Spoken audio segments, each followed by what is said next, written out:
जो 24 घंटे तुम्हारी छाती पर बैठी रहे उस पर लिखो तो यार ये बहादुरी की बात है।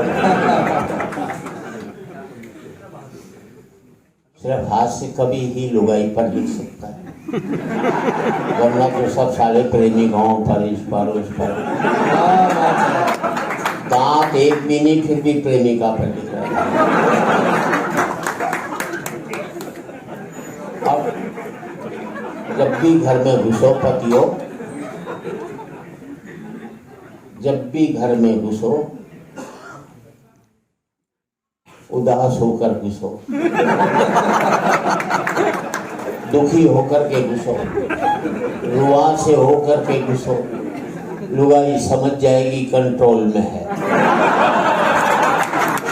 हंसकर घुसोगे 50 सवाल पूछेगी किसके साथ बैठा था, घर में ही सूजा पड़ा रहता, बाहर कैसे हंसकर आया बता तो सही।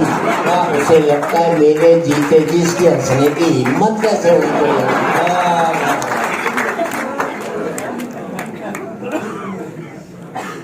एक और बात बता देता हूँ आपको,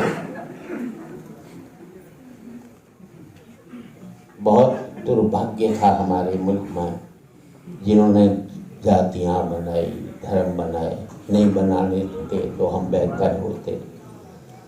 मैं इन सब से पूछता हूँ यार, जो मेरी गंदगी उठाता है वो मेरे से गंदा कैसे हो सकता है।